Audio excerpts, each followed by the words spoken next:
mwiriwe cyangwa se mwaramutse abadukurikiye kuri Minembwe TV. Uyu ni umwanya mwiza tugiye kubaganirira. Turi umunsi wo kwibuka cyangwa se icunamo, turi ku minsi 13 y'ukwezi kwa munani, aho twibuka abacu badusize mu Gatumba. Abadukurikiye rero ndagira ngo mube hafi kugira ngo tubashe kuganira. Hari abasore babiri dufite ahangaha bari bubashe kutuganirira mu buryo twifuza. Reka batangire bivuga noneho kugira ngo tuze kubamenya ndetse dukomeze tuganira. Murakoze. Kubatanzi amazina nitwa Iranzi Clement, ndi umucuranzi, nkorera umurimo w'Imana Nairobi. Ushobora guhana mugenzi wawe?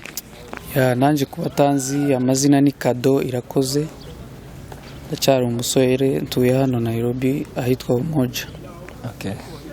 Murakoze cyane. Ndagira ngo mbabaze, uvuze ko uri umucuranzi ariko mbitegereza ndabona mu myaka yanyu tugereranyije byabaye 2004. Sinzi Clement, kuri ico gihe wari ufite imyaka ingahe? Murakoze.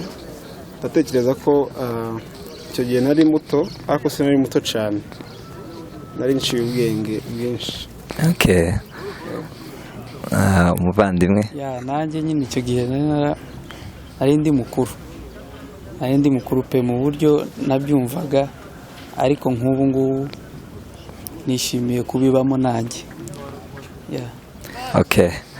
Ndagira ngo mbabaze, iyo mwumva bavuga kwibuka, iyi nshuro twaba tugezeho cyangwa kuvugiye watangiriye kuzumva, ese wumva ari ibintu nubwo mwari mukiri bato, wumva ari ibintu bimeze bite? Ubitekerezaho iki mu by'ukuri ibyo byabaye?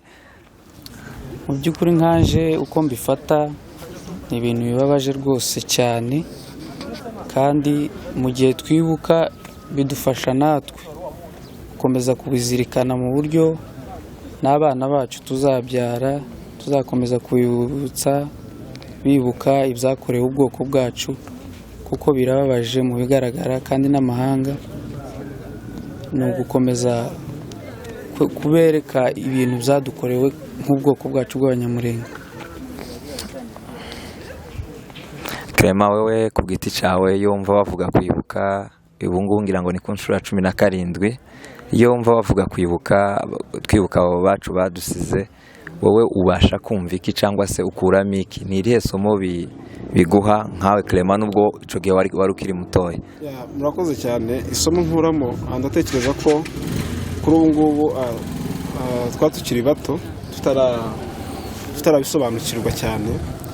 Kuri ubu ngubu ni byiza ko dukomeza kwibuka, tuniyubaka ejo n'ejo bundi mu rubyaro rwacu nabo bakibuka ko hari icyakorewe ubwoko bwacu.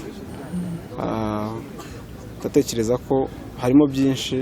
Uri umuntu utekereza, ntiwabona ubwoko bwawe bupfa nurangiza ngo ukomeze urebere gusa. Ni byiza ko twibuka, hanyuma natwe tuniyubaka. Ku giti cyawe ubona kwibuka hari icyo bifasha abantu? Nk'ibyo wari uvuze ngo ntago wabona abantu bapfa ngo utuze, ese ubona kwibuka hari icyo bibafashije mu by'ukuri?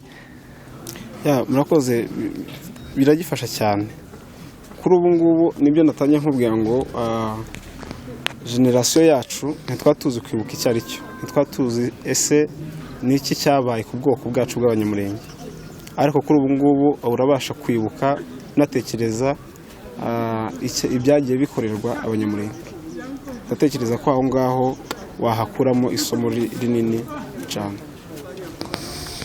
Mugenzi wawe ndamubaza nawe, muvuze ko muri abaririmbyi mukorera ndetse muri aba gospel, ese abantu mungana batarabasha kumva bino bintu, batabijya babigiramo uruhare, mwabagiriye ihe nama kugira ngo?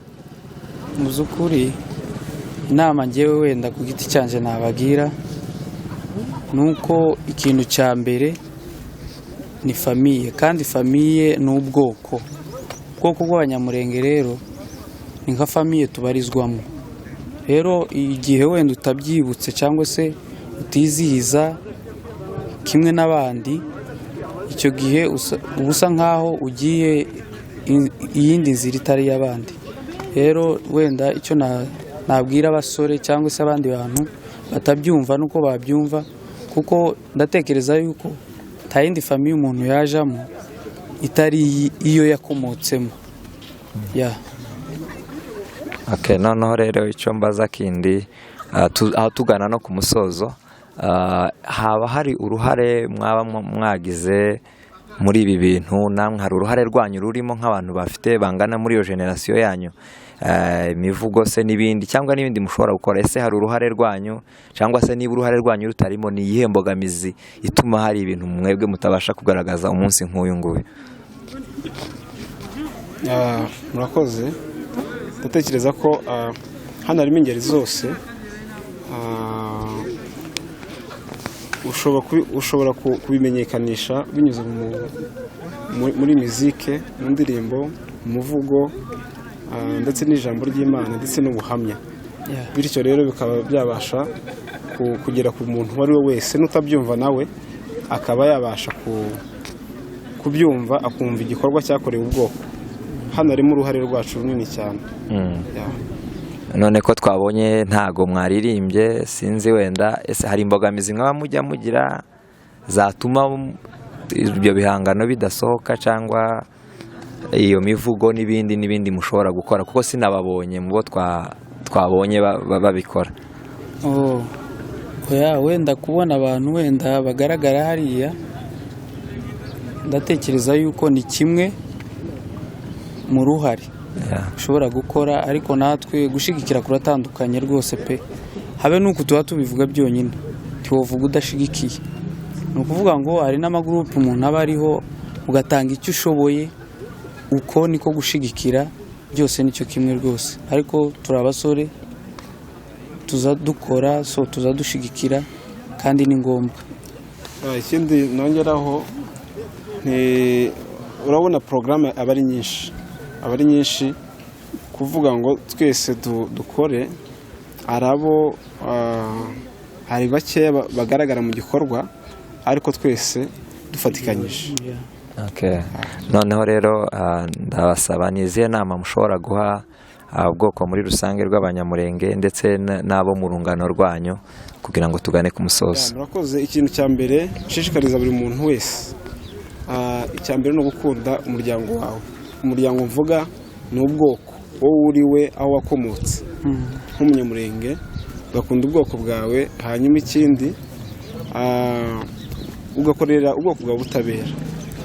Ko waganira n'umuntu utumva ururimi tuvuga, ukamwumvisha ibyagiye biba ku bwoko bwanyu, biramufasha. Hari ushobora kubibwira akabigeza kundi, ugasanga isi yose imenye igikorwa twakorewe.